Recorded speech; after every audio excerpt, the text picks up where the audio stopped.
We have an update for you on a KPCC investigation we told you about earlier this year. The Department of Justice has filed suit against a doctor and a spinal distribution company.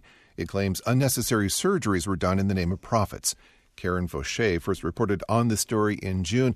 Karen, before we go into the details of the DOJ complaint, remind us what a POD is. Sure. A POD stands for Physician-Owned Distributorship. It's a business model popular in the medical device world.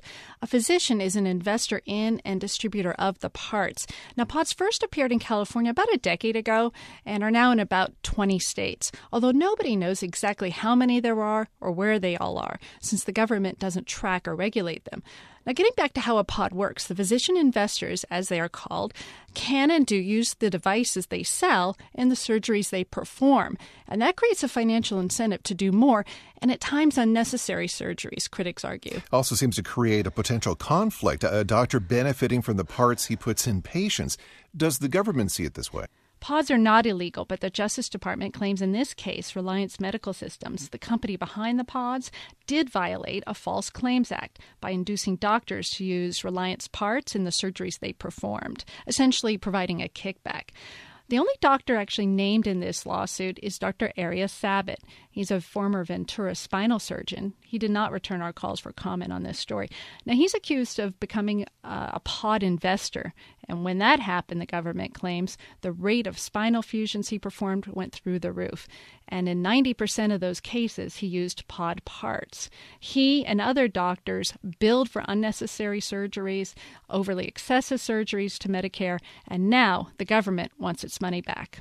How much profit are we talking about? You know, Steve, we're talking big money. The government alleges the three men associated with this network of PODs paid themselves $43 million over 5 years. Now, Karen, the Justice Department also lists examples of patients it believes had unnecessary or extensive surgeries, including one woman who had 2 fusion surgeries, and now she can't sit or walk as a result.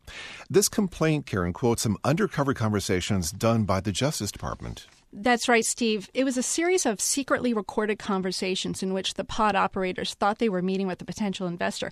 On the tapes, they brag about how this is all about the money. They tell this investor he'll make enough in 1 month to put his kids through college, and that they handpick their doctors to make sure they're doing enough volume to be useful. There were also quotes from correspondence between the POD operators showing they tracked the number of surgeries doctors did. One doctor allegedly didn't do enough, so he was kicked out of the POD. What are these operators saying? The attorney for the operators for the PODs denies these allegations, Steve, and told me that these emails were taken out of context and that this is just a show trial on the part of the government. He also denies any notion of kickbacks. Karen Fauché is KPCC's investigative producer. Thanks very much. Thank you.